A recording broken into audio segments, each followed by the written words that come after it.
Welcome back to Romantasy Chaos HQ, the podcast. We are Avery and Xavier Harleston, healthcare professionals by day, romantasy theorists, and aspiring authors by night. Today, we are having a special episode for Romantasy Daddy Week. But before we get started, this is your warning. We are not rated E for everyone. We do discuss adult topics using adult language. And there will be spoilers for the entire Empyrean series if you haven't read all 3 books. It may be time to turn back. Today, we are joined by returning guests, Kate and Rachel from the Deep Trope podcast.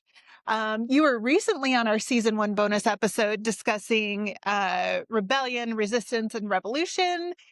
So we are very much looking forward to having you talk about today's special Daddy Week topic. But first, can you just introduce yourself and tell everyone about yourself?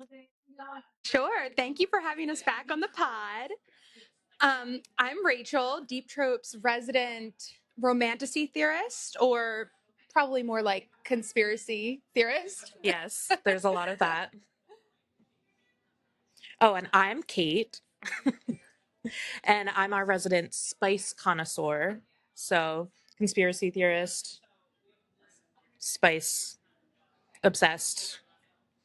And as the name implies, at Deep Trope, we go deep into fantasy and romance books, which we know you guys love, and we take it one trope at a time. So we gush over plot and theories and Easter eggs and characters and, of course, all of our favorite spicy moments. And it's definitely an unfiltered vibe. Our goal is to make you feel like you're meeting with your book bestie over happy hour or brunch and just gabbing over your latest read. Which is kind of what we're doing today. We are recording live at Book Bar in Palmyra, Pennsylvania, because Deep Trope and Romantasy Chaos are both Pennsylvania based. So we kind of met halfway in the middle. If you are ever in the Palmyra area, you should definitely stop by. It's an independent new and used bookshop. They have a coffee bar, a mocktail bar, and they are just delightful. And their drinks are really good. Oh, yeah, I just chugged a coffee and it was delicious. And you're very close to everything in the Hershey area, too. So when you're done looking at books, you can also eat chocolate. So there's that. But I'm so excited because today, our topic is for Daddy Week is going to be who is more daddy, Xaden or Tairn? But before we get into it, in keeping with our usual kind of time constrained episodes, we're going to do a quick rapid fire get to know you questions. We have no ability to time ourselves, so we're going to put 60 seconds on my mental clock. And we're going to count in our heads. And we're going to rapid fire these. Are you ready? Yes. Yep. Okay. And go. If you could be any romantasy father or father figure, who would you be and why? Kate. So I think that I would end up being Igor from the Wolves of Ruin series.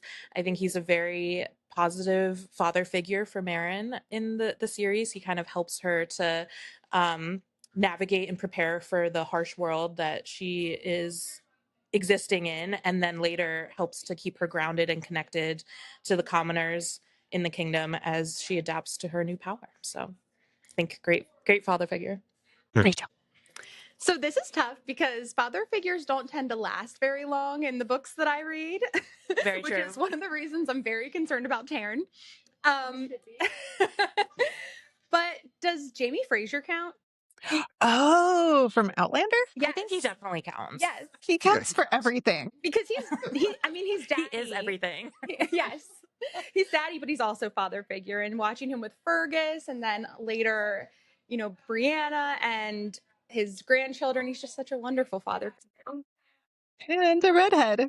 What's not to love about a redhead? Okay, who's your least favorite father or father figure in Romantasy? We'll start with Rachel this time.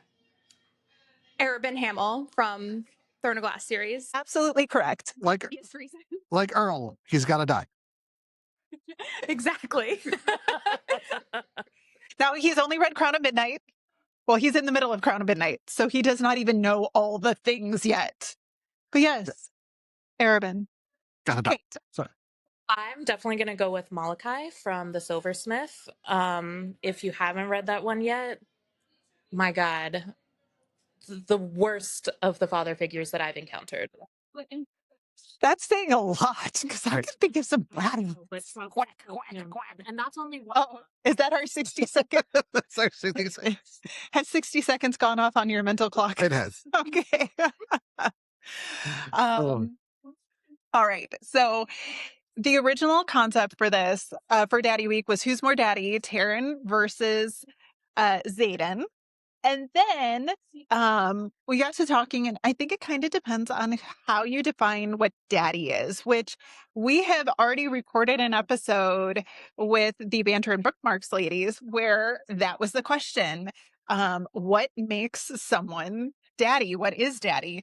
So before we talk about like our conclusions from that, I'd love to hear your take. Well, in the famous words of Pedro Pascal, daddy is a state of mind. Hard agree. 100%. And I think it's a specific formula of confidence, protectiveness, and wanting what's best for anyone that they care about, but specifically the love interest. Yeah, I strong agree. And I do love Pedro. He is very much daddy. And I really, I couldn't have said it better myself. I think the only thing that I would add is that specifically in the romantasy genre, my definition of daddy is definitely sexual. so like, you know, in the Xaden Tairn example, Xaden is daddy, but Tairn is dad in my mind because of that sexual element.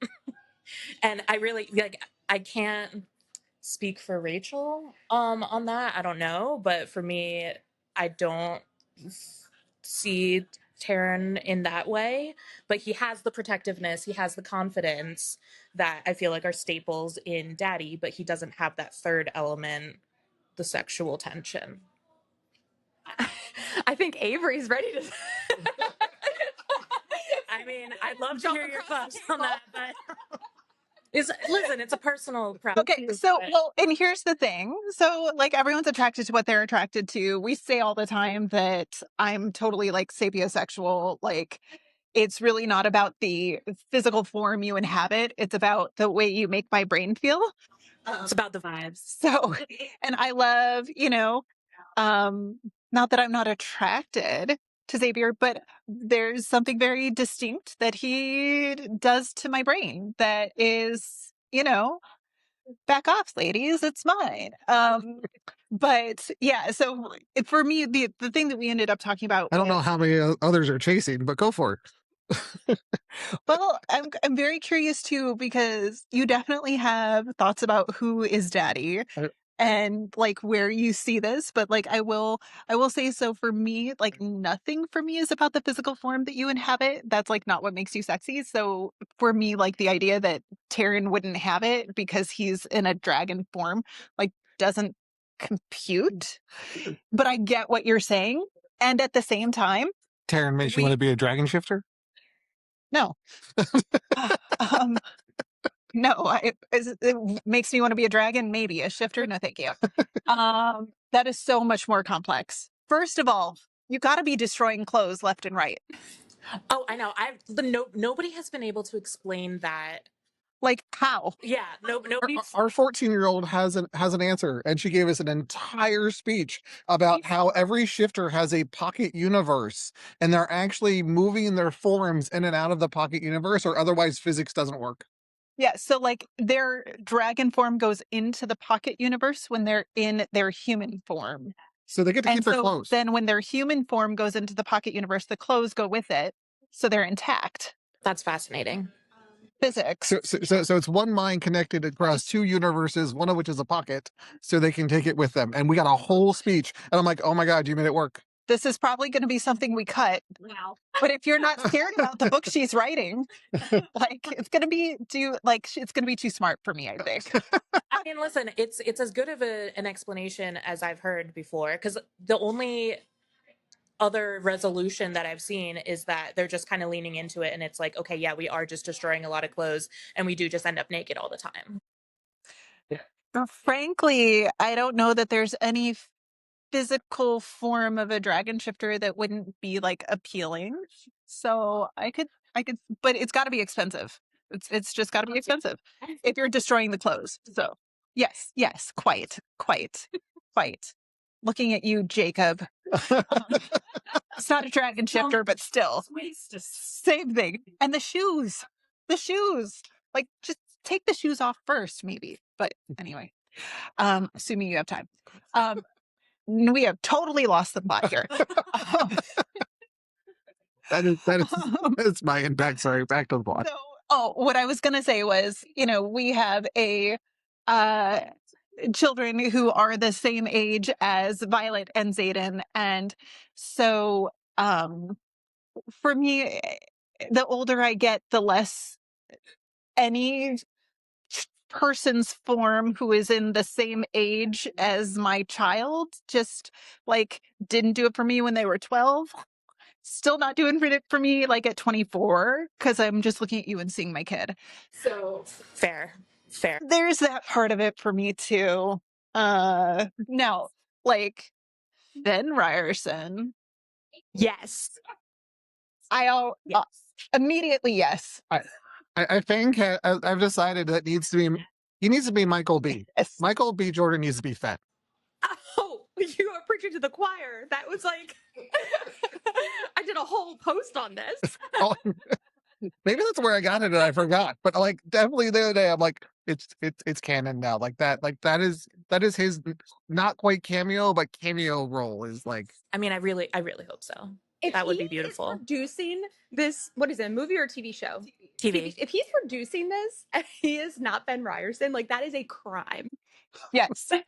Yes. I could see him as sparring professor Immaterio. Yeah. Because I feel like we would get more of him maybe in less clothing, actually. Also in leather. I mean, Black leather.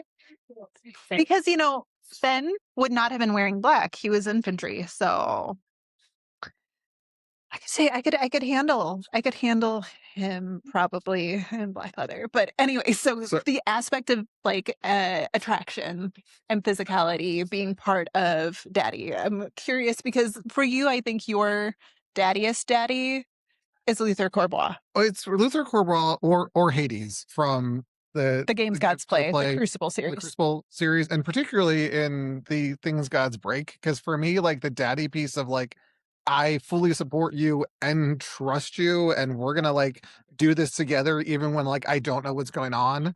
And Hades like is fully in and so lost, and like somehow like that full commitment while not having a freaking clue, like is very daddy to me. And I get that from Luther too. Like Luther's like, I'm with you, DM. What the hell are you doing? But I'm here. We're gonna do this. Yes. And then for me, there's something very daddy about just like that absolute trust and support that like transcends whether or not like they're hot. Now it's Romantasy, so clearly they're all hot, but it's right. That too. Right. And I will clarify when I say that the like sexual element, it is personal. So it's whatever that means to you, right? But it's the attraction, right? So it doesn't have to be the physical form or whatever, but like I need to feel the attraction to them in some way for them to be in that category versus being dad, the distinction between dad and daddy. And this is why some female characters are daddy. Yes. Cover your ears. Manon. Oh, Kate, cover yours too.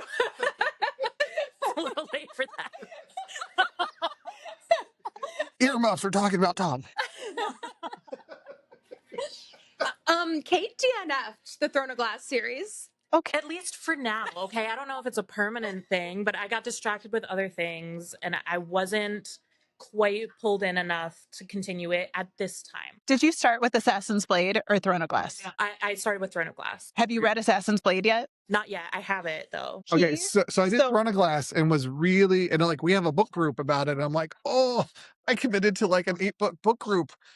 I'm gonna do it. And then we made the like controversial decision to go to the Assassin's Blade. And now that I've read the Assassin's Blade, like I'm fully in. Like this is a completely different story to me after the Assassin's Blade, because the Assassin's Blade is this like hardcore classic tragedy that like doesn't get the credit that it deserves about like what it's actually doing for the plot. And now that I'm like, oh, this is like a individual remade that like I've heard is like a complete badass 7 books in, but like she's like stripped to nothing in Throne of Glass, and without appreciating that like she was like stripped to nothing, Throne of Glass didn't land. I see. I know Rachel recommended that I read it third. Well, no, I did recommend that you read it third, but now knowing that you kind of put it on the back burner, I agree. Like, I don't know what book you left off on. I agree. Like, pick Air of Fire. Okay, because how did you get to Air of Fire and not? So you just didn't follow directions. Okay. Well, there is a version to the. You know this. I think her title was Spice Connoisseur, not Direction Follower. Thank you. Yes. Okay, but I'm agreeing. You know, you could have made it sound like a little spicier. And then you're going to open the cover and run your finger down the title that says The Assassin's Blade. Might have been part of it, honestly, is that there was some closed door stuff going on with Kale. Yeah, it was, the first 2 books are very YA, like not even in just the spice level, but like the character does not feel adult to me. And maybe it's because I've been parenting teenage girls for as long as I have and still have another decade to go. For me at this stage of my life, YA teenage girls don't draw me in, because I'm like looking to actually escape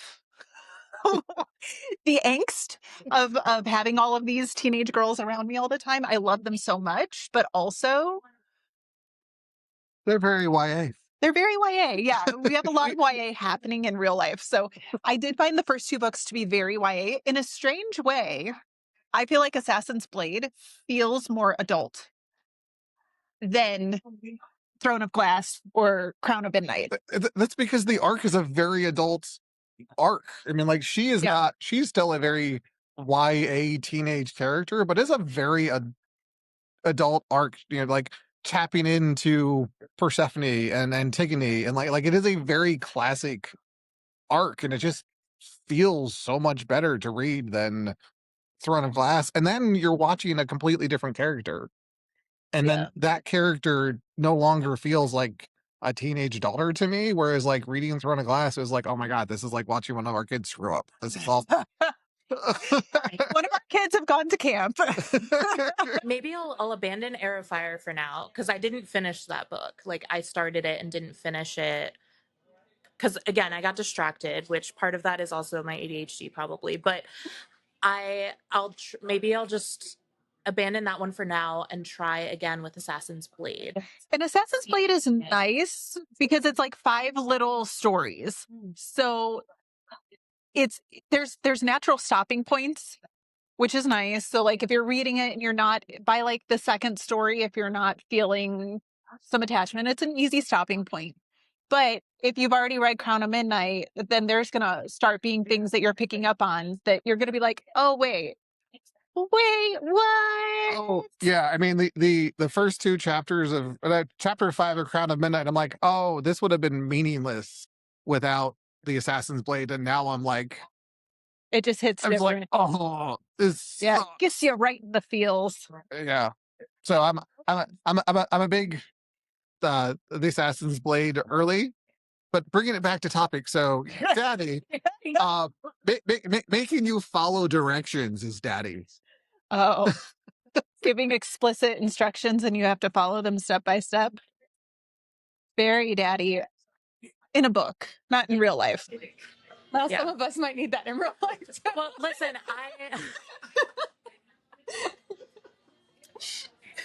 I just don't do great with verbal instructions.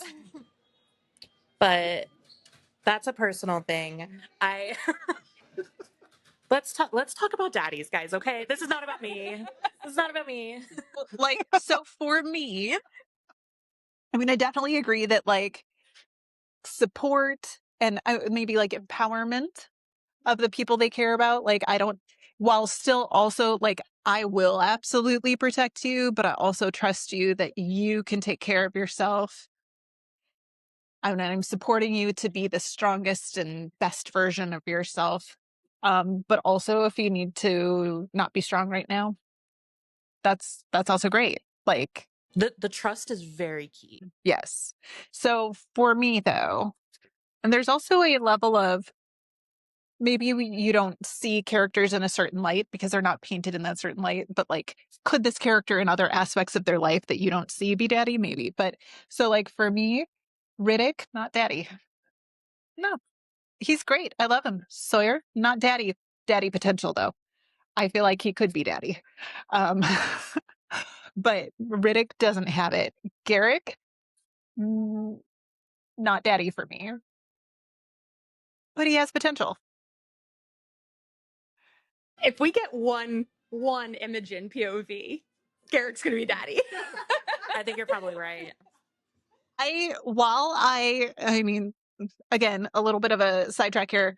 While I don't love the idea of them hooking up and her erasing his memory, if we do get not book 4 being like that week where Violet is being held, that's our current theory, and we're getting some Garrick, maybe we're getting a Garrick POV, maybe we're getting some Imogen POV, maybe we're getting a little something where there's something that then later gets erased from memory, or they swear they're not going to speak about again, or whatever. Although I don't think so, because Glenn says, you haven't acted on that.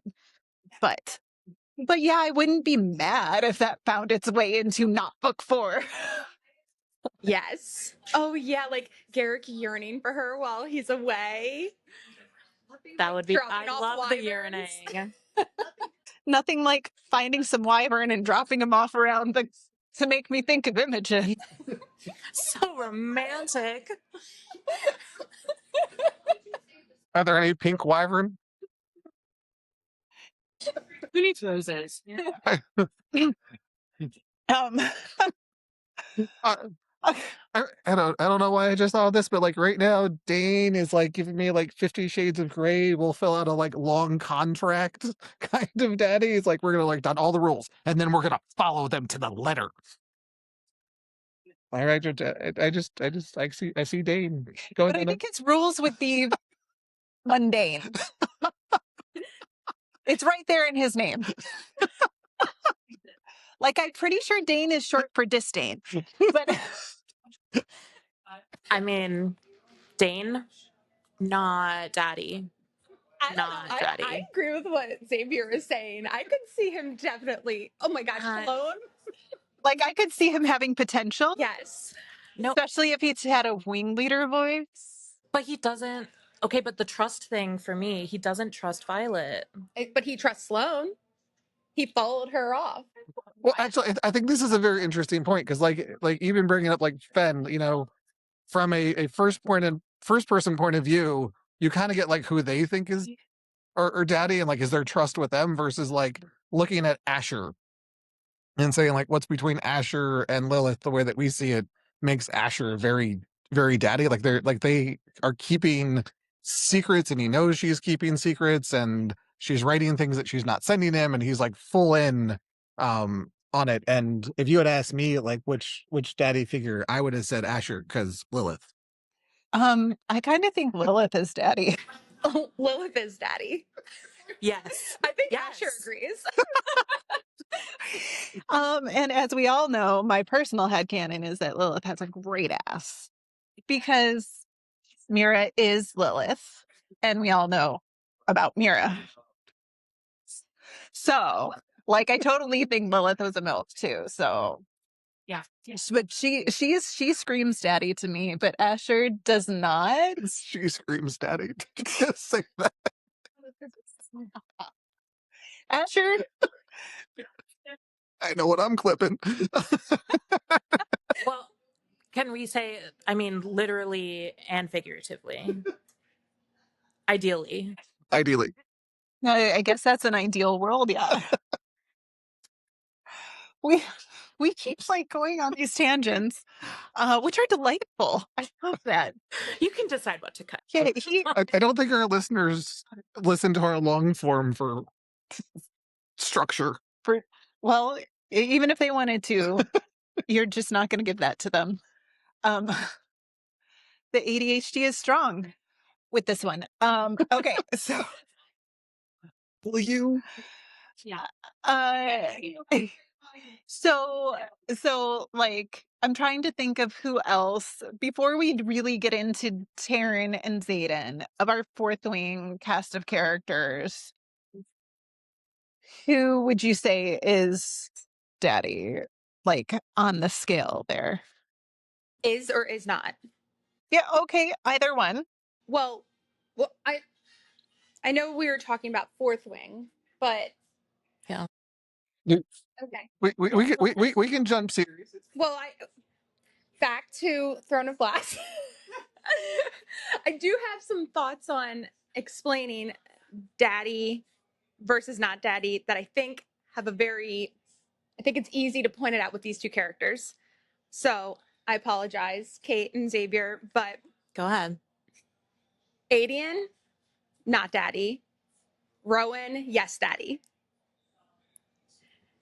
And hear me out. They are both massive, strong, fierce, dedicated, blonde warriors that I would follow into battle to whatever end. But Aelin will only allow one to punch them in the face. Will only allow one to punch her in the face, whereas the other one deserves to be punched in the face. I'm gonna tell you something. I have no idea why, but I think those were fighting words. Rowan doesn't do it for me. Oh. I don't like him. I mean, I don't dislike him, but he's like, and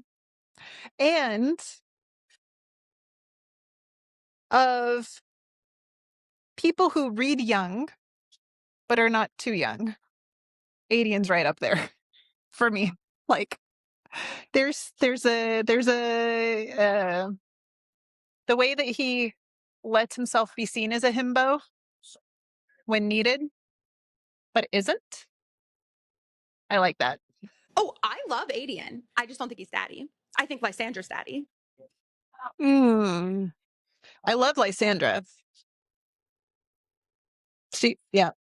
But I would bleed whatever color Manon told me to. So, I mean, for me, Manon is like definitely daddy. And if you haven't read this book, we are now like, Sorry, guys. sorry, guys. It's telling you. No, I am going to get there. It is why there is a committed book club. Oh, Join the book club. okay. It's fun. Marlis in Onyx Storm in Unreal, the queen. Oh, daddy. Yes. Daddy. Yes. For sure. For sure. But like, I mean, King Cortland? No. No. Absolutely not. No. What's Kat's sister's name? Serena? Daddy. Yes. Not daddy. Yes. Yeah. Agree. God is not it. I mean, Mira, daddy. Drake, not daddy. Mira is definitely daddy. Well, again, the Lilith. Also, Brennan, not daddy. No. No. I mean, I don't make the rules. yeah. Car, The not question. daddy. The question with Brennan was Kaori, I could see it. was Nolan daddy, but we don't have enough information. I don't know. I feel like Nolan can't be daddy because he was bonded to Tairn. And Tairn, like, that's like you can't have two daddies. Like, Yeah, I see what you're saying. Unless it's like kind of like matching each other's energy, like Riddick and Aitstrom. well, neither of them are daddy. No, they aren't. So you think there can only be one daddy in this I do think We could ask Kate, but I think someone wrote that book already. No, but no, hear me out. Stark and Kratos.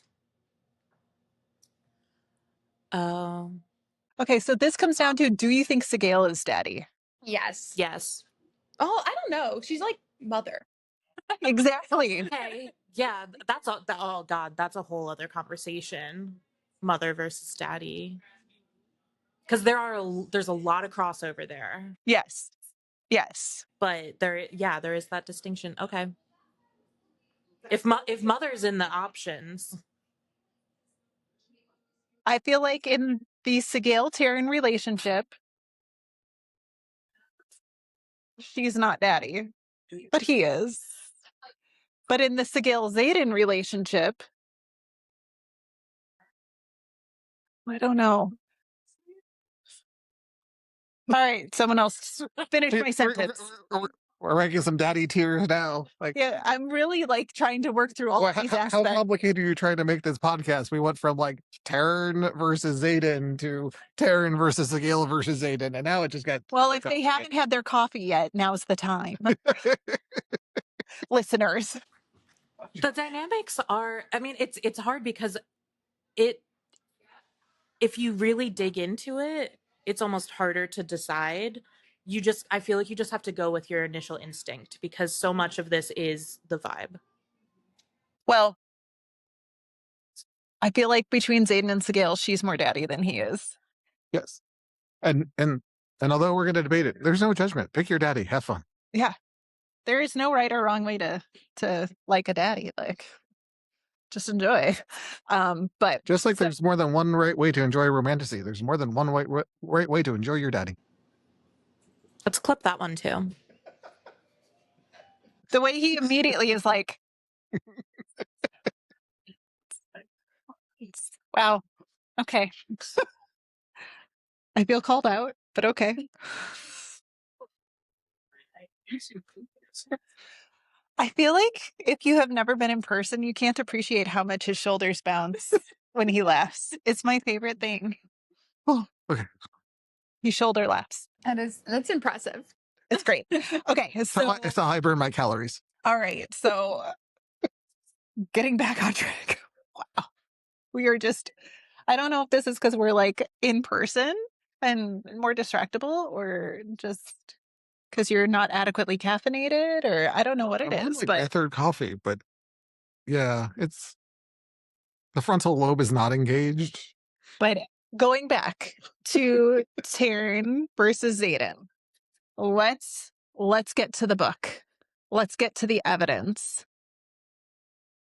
We'll let you start. Well, we're obviously all about tropes. So we thought we'd start with some of the tropes that contribute to making Xaden daddy. Zaddy. I mean, it's in the name. Touch her and die.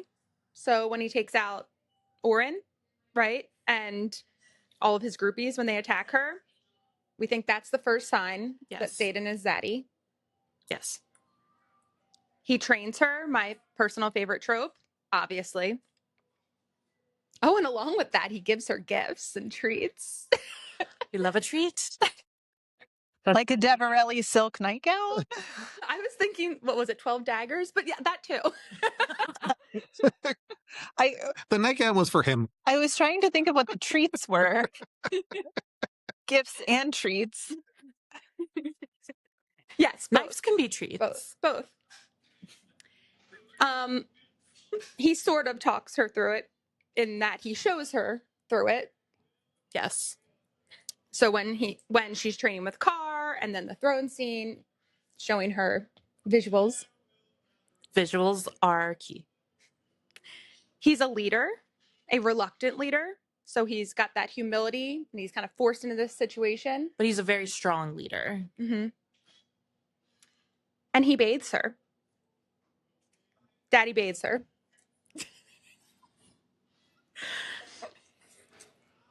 All right, I feel like there's a line somewhere, but I like somewhere in there. We haven't found it yet. We're gonna get kicked out. I would add to that list found family as a trope, because he is the father figure of this found family. Like, of the marked ones, he is, again, the reluctant leader maybe, but he has kind of protected and guided those the people in that group, and then the newcomers to that group. So I definitely think that you know, that trope plays very heavily into his daddy factor. And then we can't ignore the fact that he is a shadow daddy. That is a trope. It's in the name. I feel like we have to call it out. He is daddy because he's shadow daddy. Does everyone who can wield shadows, are they all shadow daddies? I can't say everybody, but I haven't met one yet who isn't one. Well, what about Big Bad in Wolves of Ruin? Oh yeah, well he stole. I don't want to ruin anything. Okay, but I'm just saying there might be one. Yeah. So would Lynx be daddy? Oh, let's find out.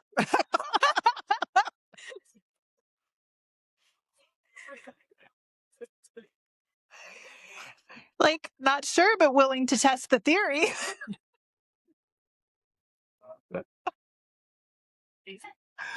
That's fantastic. Get it? Okay. Okay. Okay, I can actually think I have thought of a couple that are not daddy, and it's because they're evil, and that's when I'm going to leave it at that because I don't want to spoil anything because it's all spoilers that I can think of. So Okay, and so yeah, it's not a given. Yeah, but in Xaden's case, it does. Oh God, wait, is this going to take away Xaden's daddiness? Because he's evil now? Because in book 4, do you think when he's fully in his villain era, is he still going to be daddy? Because I think some of the basics of what you've established as what makes someone's daddy is like the idea that he's going to be supportive and protective. Like, I don't think it's going to be those things in book 4. I mean, he's completely under Berwyn's. He is unable to resist his sage's call at this point. So I don't know. Yeah, the protectiveness is pretty important to this. And the nice part, the protectiveness of the person, like the somewhat niceness protected. Not that they don't do, like, at least it's a morally gray protective, not like just black. I was gonna go with whether or not the shadows had opposable thumbs mattered, though. Like if you can't like have fine motor control of the shadows, does it count? Are you aware of shadow daddies that don't have fine motor control of the shadows? I mean, no, but shadow hands are kind of like I'm aware of like the primary use of shadows in romantasy, I thought. Are you hinting at a book? Am I supposed to... Okay, couple. Okay, no, I was like,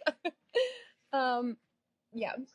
I think the lack of control specifically, though, is what makes it not daddy. Like when he is like at the end of Onyx. Well, what you were saying about with Berwyn and what's to come. When he's not under his own control, it makes it dangerous. It like crosses that line. It violates the core concept of trust. Like the basis is I trust you and you trust me and I won't hurt you and you won't hurt me. But when you are under someone else's control, you can't have that trust. Yeah. Exactly. So then it crosses into that, like, it's no longer sexy. It's dangerous. Even if nothing bad ever happens, there's always that thought there. Yeah. Yeah, there's not that stability in the relationship. Yeah. Well, and if you don't have control of yourself, like in Xaden's case with like not being able to resist the call of Berwyn, like if you don't have control of yourself, you can't be daddy. Right. Oh yeah, exactly. Well, because that's also like, because we talked about like confidence. It has to be true confidence, not false bravado. And I feel like if you're not in control, then your confidence would be false. Yes. Oof. Arrogance, not daddy. Right. Hubris, not daddy. Mm-mm. Yeah. That's why certain characters, when you first meet them, are not daddy, but then later they can evolve into it because they kind of go through some character growth, I think. And they lose the hubris and become the confidence. Well, they lose the hubris and then demonstrate that they are worth having confidence in. Yeah, I mean, like Lilith in Fourth Wing in the first book, I don't know that I would have considered her daddy. No, yeah. But As we see her evolve and see more of her true self. Yeah. and the more we learn about her, the more she becomes. Yeah. Yes. But yeah, I would be interested if Xaden ends up devolving instead of evolving. Very, very nervous about book 4, especially after Rebecca Yarros said that at that Disney interview that like it's going to be bad and maybe you want to put book 4 aside, and if you can't handle it, just don't read book 4 until book 5 comes out. Like if there was ever an author that I didn't want to give a warning, it was Rebecca Yarros. Like if you have read her other books, her contemporary that she did not feel needed warnings, for her to feel like she needs to give a warning is just it. Like I feel like it's a big anxiety producing. Yeah. Yeah. We're gonna read it, but unless she's just more cautious because the Empyrean series has such a huge following and she knows so many eyes are on it, maybe she's being a little bit more. I do. I love the hope. I love the hope. I'm trying to be optimistic. Well, I do feel like there's like it's gotten so big and so far beyond her that there are people who like are going to read it and it's going to seriously disrupt their world to have their concept of who Xaden is rocked, which I think you cannot be under the control of someone like Berwyn and not act completely contrary to your character up until this point. Like, Berwyn's not going to get you under his control just to have you keep being the same person. He's going to manipulate you. I think he already has been through dreamwalking, but when Xaden starts acting counter to his known character, I think that could be very like I guess we'll have to get for some readers the carousel out, but like we're working on our theory that the wedding is because Berwyn said so. No. Oh No. no. No. Let's because Violet planned it and it happened in chapter 3 of Onyx Storm. That is Rachel's theory. Let's be clear that let's remember that Rebecca Yarros said that yes, they love each other. Yes, he spent the whole book proposing. But she's excited to write the scene where Violet learns why they actually married, which will happen in book 4. So there's like more to it. So I don't know. I hear you, and that's why I feel so strongly about this, because if it's Berwyn making him do it, like that would just be so devastating for her to learn. And like, why would she be excited to write that? Maybe because she's a menace, but the other reason could be that it proves the depths of his love for her, that like they came up with this plan together. He trusted her instincts that this was like the solution. And then that's why he was like essentially proposing all of Onyx Storm, was to like prove, even though it took the memory away. My heart wants it to be because Arik set it all up in his like grand scheming. That's what I really want it to be, is that like it was bigger than them, but from someone who loves and cares about them, had like bigger plans. That would be, yeah. I like that theory. I like your theory. I don't like your theory. But not because it's not founded in evidence, just because it's not very likable. It's not like yeah. My brain says I get it. My heart says absolutely not. Exactly. So makes for good theorizing though. So let me do we have more, or should I recap? Do we have more examples of Xaden being daddy? Yeah. Because you have. Okay, we have 2 more that are not tropes. Well, we weren't sure if they were tropes, so we kind of just put them off in a bucket. Yeah, and we kind of touched on them a little bit, but stands beside her, not in front of her. I think that's one of the most important ones. Oh yeah, for sure. Like that he is supportive of her. This goes beyond like trusting her. It's empowering her to be able to make her own choices and to stand up for herself. And then in addition to like his confidence, he's not threatened by Violet's intellect.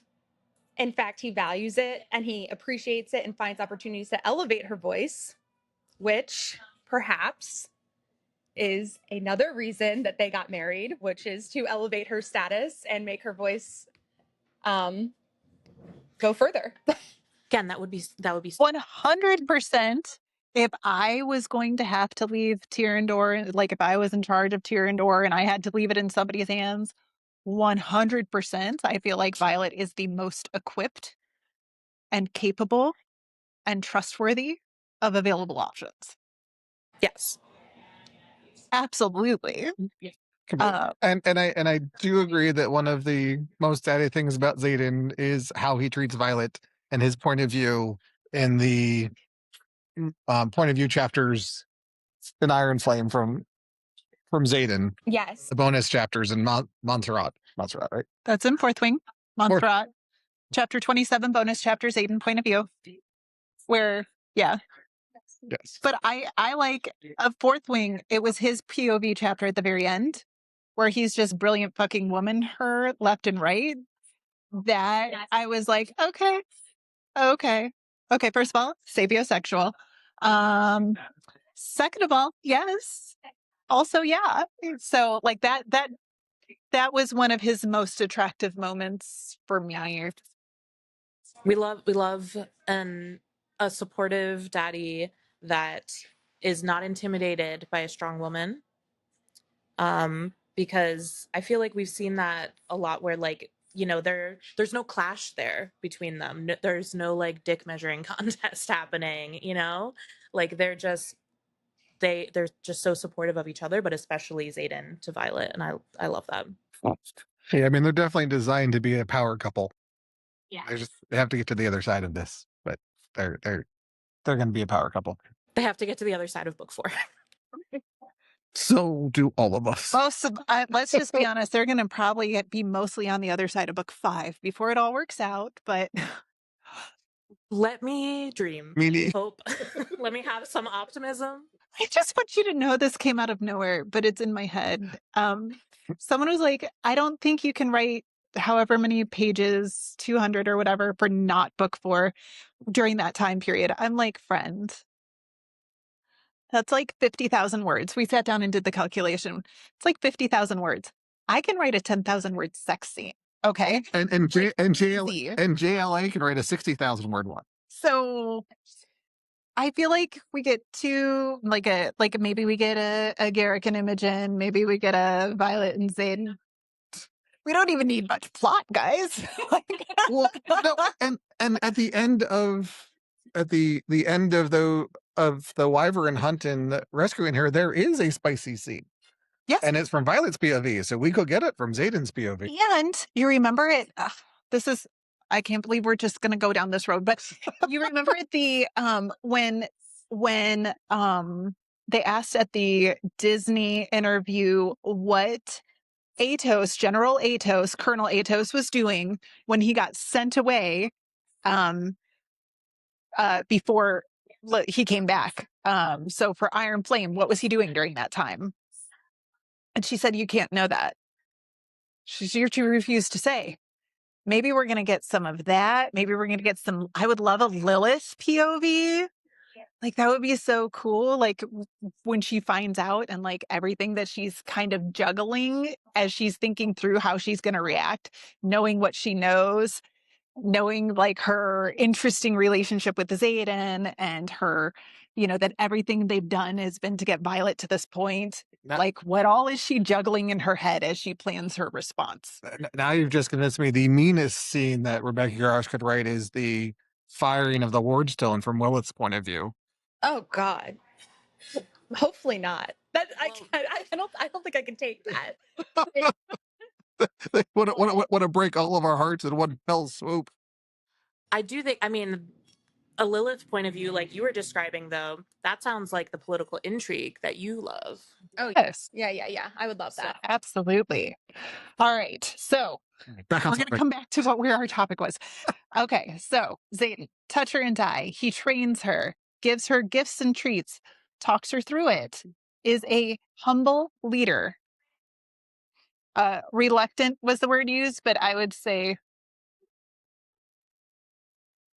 humility in leadership is probably the more servant leader kind of thing. Yes. He bathes her.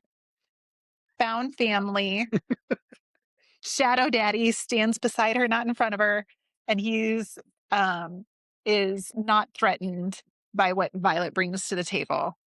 I feel like this, both in terms of her brain and I would say also in terms of her magical ability. I think that stands besides her, not in front of her, needs to be caveated based on like what's behind her. Because if it's an arm war, you people all have different opinions.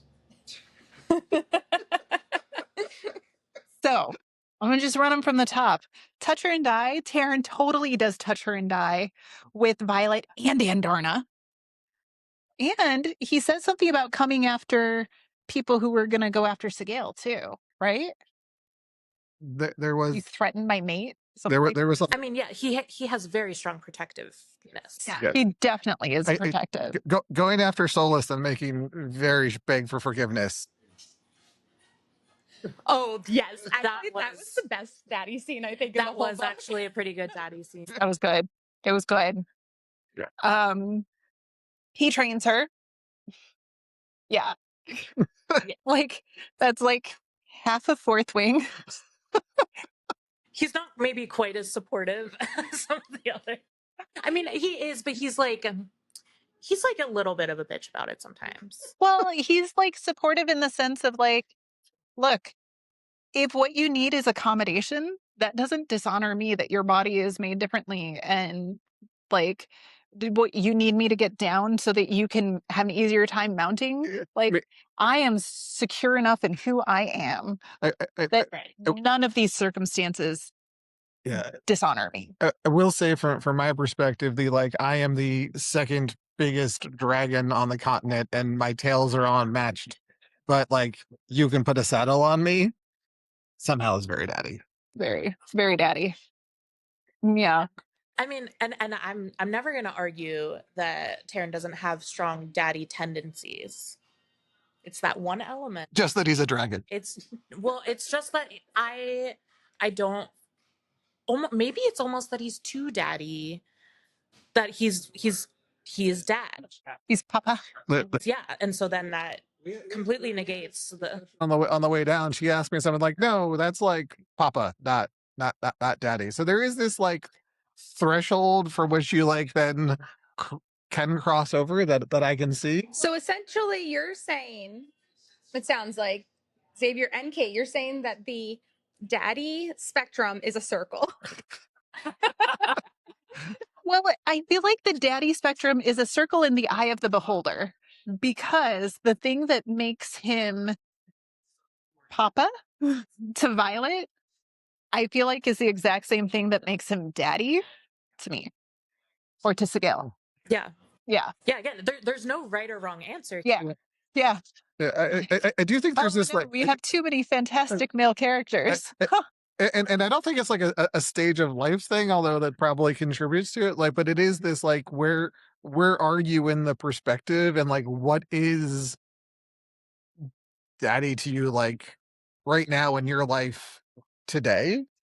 Yeah, because there's a whole bunch of people that are like kind of crossing over and around it, and you know what is daddy when you're in college and figuring things out is not the same thing as like when you're going to be daddy to someone who's 55, right? I mean, right. You know, and right now we are really struggling with anyone who is the same age of our children being daddy, because like we talk to people that age and it just seems like such a stretch.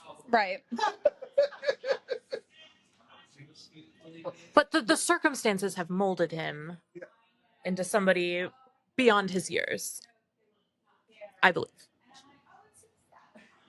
I think for me to like Xaden, I have to remember that he's a 24-year-old kid. You mean with some of the choices he makes? Yeah. He still has growing to do. Tairn would never have pulled. Tairn would never what? Have pulled from the earth. Like No. no. It's an opportunity that he obviously letting go of dragon stuff. Although we just read a paragraph that we think maybe there was more manipulation from Berwyn at that moment than we give Xaden credit for. Oh, and maybe we should have more empathy because there is one paragraph that really makes it seem like he was influenced at the exact moment when he could have chose differently, and Berwyn was there in the battle without wards. Full dreamwalker mind manipulation ability, and he was been in Xaden's dreams before. So I'm a little bit more like maybe Xaden didn't choose.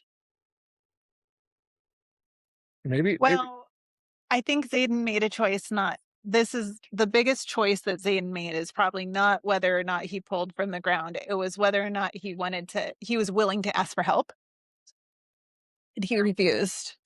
And that to me is like a very immature choice because there's almost no circumstance where it makes sense not to ask for help if you are that close to like, even if it's like, I just need to be reminded what I'm fighting for, or, just like anything, create a distraction, just anything. And he definitely made the choice not to ask for help, which then forced him into having no other choices. But and I don't know if we read too much into it or whether it's like all there from Rebecca Yarros, but there are these like addiction themes of like, you would have needed to call your sponsor 2 days before someone handed you the drink, and is it your responsibility that you didn't call your sponsor or the person that how much contribution the person had in your drink? So I feel like there are these very deep themes that are there, whether she meant them to be there or not. But there are days I really feel like they're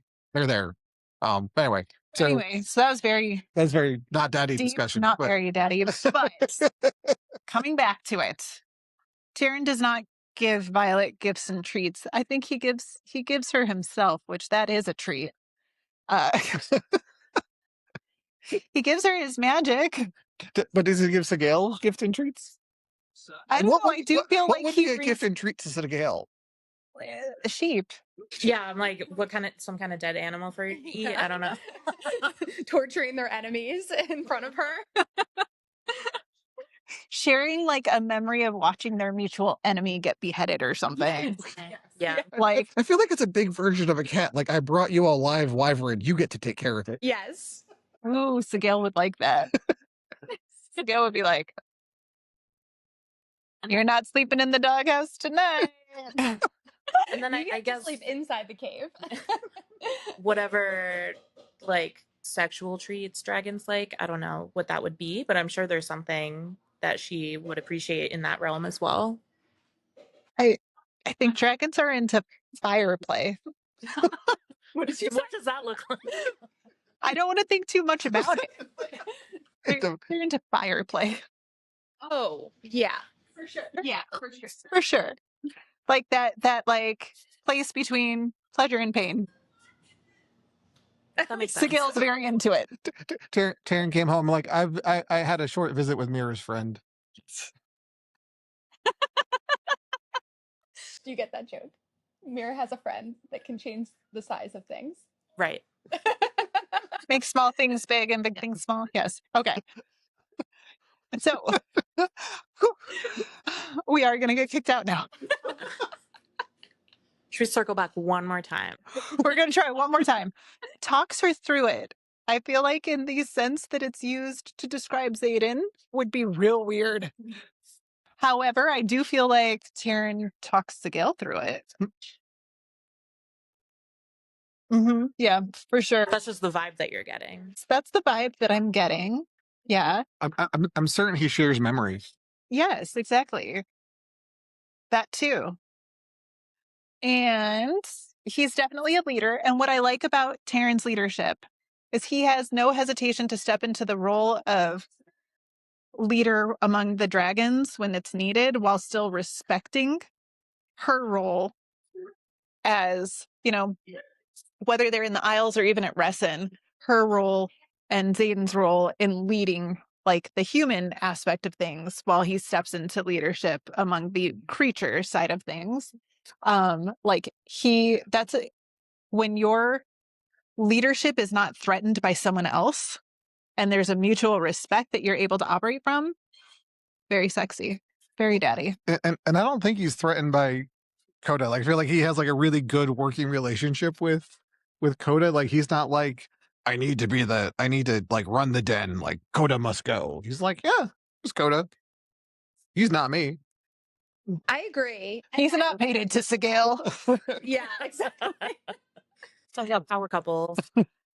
Yeah, but that also, like, I know you guys have a theory about Coda, and I feel like that definitely supports that theory, because they would have a totally different relationship if he wasn't. Yeah. Okay. He does not bathe Violet, but he does dip her in her river when she's gonna be burnt out. Yeah, to cool her off. that counts. Are we sure? Are we sure it counts the same as when Xaden does Okay, it? no. But he's also not Violet's daddy. He's right. Like, He's Sigale's daddy. He's Sigale's daddy. Can't believe you went there. He saves her life. he also gives her rides. That's right. Again, Both not the the kids. same Yeah, kind. both the kids. Not that exactly. Exactly. Yes, exactly. Oh, and the way he tolerates Andarna and her adolescent sass is very, very endearing. Yes. But it's Papa. It's Papa. That the Andarna part's Papa. But I love the Papa because it gets the found It's family. Papa. Yes. So you have to have Yes. family on the list. So he definitely has Yes. like the found family piece. And And he is an awesome adopted Papa. Well, and even the way he becomes like supportive of Xaden, even though he's not, because Xaden's important to Sigale, Xaden's important to Violet, and he's like, for you, Silver One, I tolerate this guy. The dark one. The dark one, right? This guy. If he had thumbs, he'd totally be doing that. For sure. Shadow Daddy, he's not a Shadow Daddy. He's not.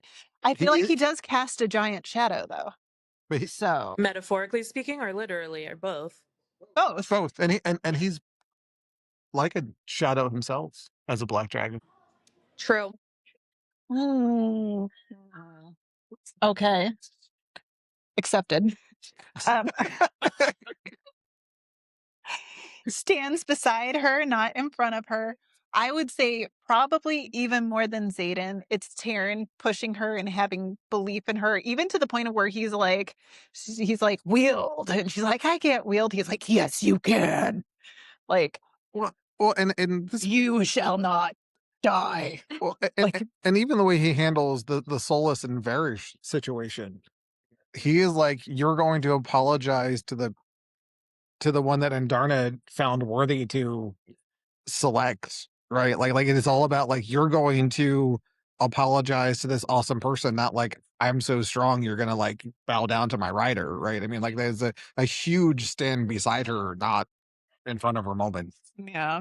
And and to your point that he does respect Violet's authority with the riders. Yes. And doesn't necessarily, even though he is, this all-powerful dragon that is how old is he supposed to be again? Like 110, probably. Yeah. That's what he says. Yeah. So He's at least a century old. don't trust. Okay, we're not going to get into that. But Yeah, we could have a whole thing because like I could very easily get pulled down into the he's old conspiracy theory. Yeah. In which case, he's even more daddy because that's impressive. He does not act old. But yeah, the fact that he doesn't, he would have like, I don't think anybody would really blame him for kind of exuding more of that power that he just inherently has. But he still lets Violet have her power and have her influence. Yes. And he trusts her decision making.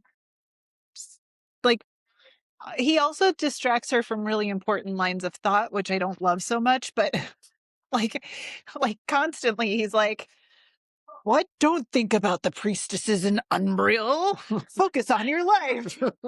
Which is like, I agree. Yes, stay alive, but also Weird. I will make a mental note of that and we can revisit it later. That would be so sexy. Can you make a checklist for me, Tairn? Exactly. Exactly.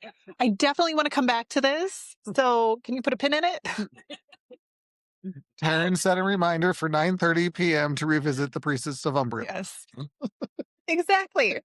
And I think that goes along with like, he's not threatened. He values Violet. Like for the very first thing that he's telling her is, you know, step aside, Silverwind.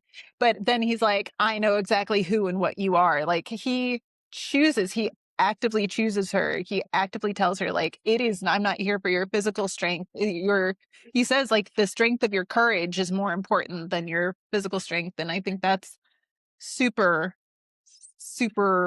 like it's in that same thing of respecting everything that she brings to the table, having belief in her even when she doesn't believe in herself, and also acknowledging like there are limitations. He's like, yeah, freaking get in the saddle and buckle up.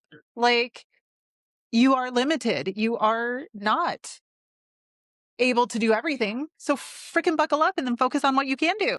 Yeah, kind of you can do so much. Not letting her stand in her own way. Yes. So I feel like my inner voice might be named Tairn now. A very positive inner voice. you could use that for your outside voice too sometimes. This is a podcast. and she has new goals to make me blush on the podcast after the last one. I'm good at it. Okay, so where does this leave us? Where does this leave us? This Do leaves you us. have anything else? Because you had like whole arguments you wanted to make. So I don't know. I've got so distracted. I don't remember if I remember all of my arguments, but I know.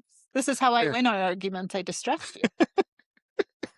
but I definitely feel like Tairn is giving that full support vibe, and 100% if we had Tairn through Sigale's eyes, like he would be all daddy all the time. Now through Violet's POV, it is hard to separate out this like Papa versus daddy, because like all of the vibes are there, but appropriately so, they're not directed at Violet, which would be weird, right? That would be weird. Very weird. But yeah. But the one time we get like Tairn and Sigale together, which is before Violet can shield, and she's just like totally overwhelmed.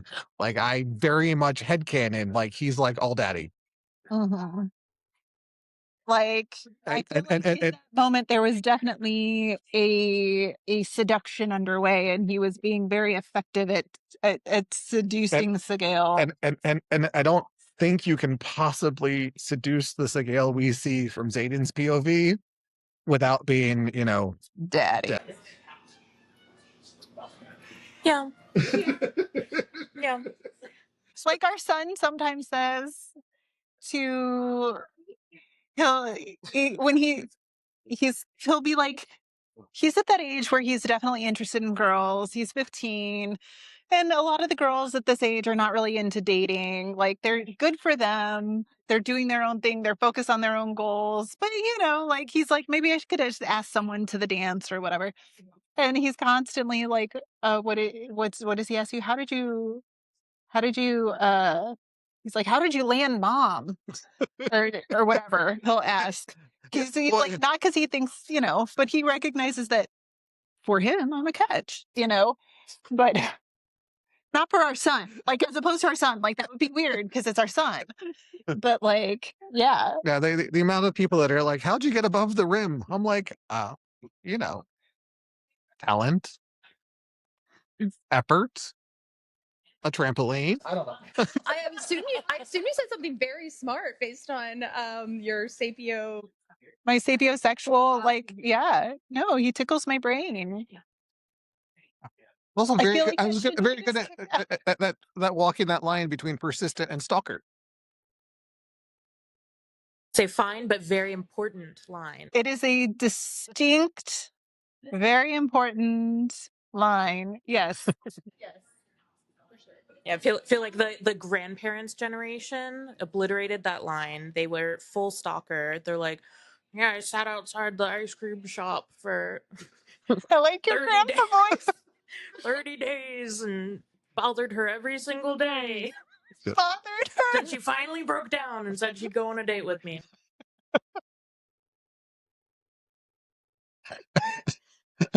Wait, was that Daddy? No, that was definitely that was Grandpapa.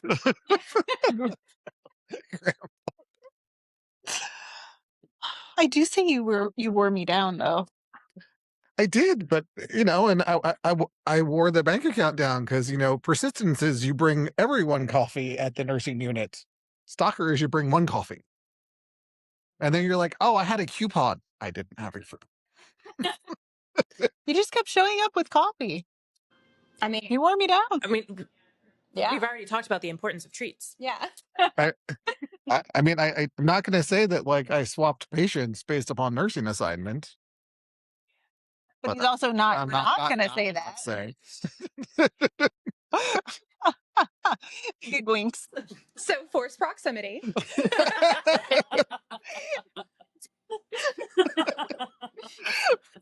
We often consider writing a little contemporary romance, and I'm like, yes, that's exactly the trope it would be, forced proximity, if we wrote one based on how we got together. But And then the plot twist is it was only forced by Xavier. exactly.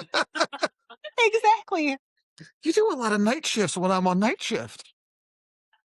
What a coincidence. Well, that's hospital administration for you. All right, so once again, Randall. Wow. All right. So I think we're going to have to say, for the reader point of view in these books, Xaden's going to have the edge on being daddy, but only because so much of it is in Violet's point of view. If we spent these whole books on Sigale's point of view, for sure, Tairn would be more daddy. Yes. Yeah, because then you would have the opposite effect, right? Sigale, you would have the same kind of weird dynamic that is kind of stopping us from feeling that way about Tairn because of Violet's point of view. I feel like you would have kind of the opposite thing with Sigale and Xaden. It makes me so mad that she's never going to give us a dragon POV because I just want Sigale's POV. Did she say that? Yes, she said a dragon would never. Like, It was a great answer. I just want you to know. Dragons in the book we're writing do. They would and have. So. I didn't get to that part yet, but I'm soon. Yes. Oh, that. Looking forward to it. We got to talk to you about that, by the way. Am I in trouble? No. I'm very bad with deadlines. I'm sorry. We revised a chapter at the ending, and so I think I want to give you that new chapter to get your feel on it. So see, yeah. so it's good. It's good. Yes. No, it's perfect. It's perfect. Perfect. Okay, so we're gonna give it to Xaden, but only recognizing it's only because of the POV we're in. Only because of POV Violet, POV bias. But yeah. Yes. Okay, so if there was one POV that you think we could have that would totally change our view of Riddick or Jack Barlow, what POV could we be in that would make them seem daddy? Oh, what's the girl? Wasn't there the girl? Caroline Ashton? Yeah. Do you think she thinks Jack is... I mean, probably, but only because she's fucking nuts, right? Like, sure, from the perspective that we're in, or if from her perspective, it would be like a Violet Xaden situation potentially. I love the concept that there is a backstory of Jack that like could explain things, right? Like that there could be a backstory that makes sense. Now, Rebecca Yarros has clearly said he's just an asshole, but like I do. There's usually a villain origin story. Yeah. Yeah. Like, yeah. Like, what's the Wicked for Jack? Yeah. Yeah, like I don't believe that people come out of the womb assholes. They're molded that way somehow. They usually, you know, like true villains, they have the opportunity to grow and learn and change. Yes. Right. But yeah, I believe that everybody has a villain origin story. If your very nature is evil, then you're not really a villain. You're just true to yourself. When you choose to act contrary to what you know is the right way of being in the world, right, so that you can serve your own purpose, that's what makes you a villain. So, agreed. like, sharks aren't a villain because they go around eating other animals. That's just the way they are. But if they didn't have to eat other animals and then they just went around viciously attacking them, that would make them If evil. sharks gained consciousness and they read, they're dinosaurs. and they read Finding Nemo. and they still chose to eat the fish. That's right. That's right. That's why Bruce is not a villain. That's right. Fish are friends, not food. Exactly. Thank you. Baby Stark to do. Baby Stark to do. Oh yeah, Oh, sorry, no, that happened in our Daddy Stark to Daddy do. Stark do Daddy Stark do. You can thank the Banner and Booksmarks ladies for that. I would To like to Dave. continue to be sexually attracted to Stark, and that is killing And the that's buzz. killing it for you? A little bit.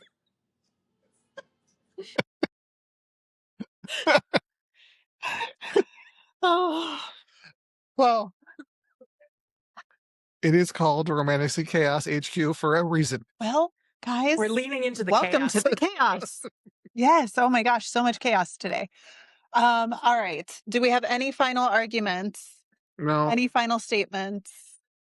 Just Daddy is in the eye of the beholder. Yes. So I think our conclusion makes sense. Maybe one day we'll have to do Daddy versus Mother. Yes. Yeah. I feel like we could have gone through a whole tangent there. I feel like I can't get through that episode without blushing. We're going to need a whiteboard for that episode, I think. I feel, well, in a more comprehensive list of spoilers, I think. Yeah. And I mean, because it is nuanced. Yes. Yeah. Well, listeners, let us know if you want us to do a Daddy versus Mother episode, because I think that could be a lot of fun. And let us know who is more daddy for you, Xaden or Tairn. Or did we miss anything in determining how to measure someone's daddiness? Daddy? What? No, daddiness is better. Mm-hmm. That's a definitive. Definitely sounded better in my head. So anyway, this has been so much fun. Let everyone know where they can find you and follow you. So we do have a website, deeptropepodcast.com. We are also on social media. You can find us on Instagram, TikTok, Facebook, and YouTube at Deep Trope Podcast. And I also am on TikTok and Instagram at Plot Twist Rach. So there's plenty of ways to connect with us and gab about all our favorite books. Thank you so much for having us. Thank you for joining us. And thank you to Brittany at the Book Bar here in Palmyra for allowing us to spend the morning here and record and have lots of yummy treats. But that's it from us. Let us know, like I said, let us know, did we get it right on who's more daddy?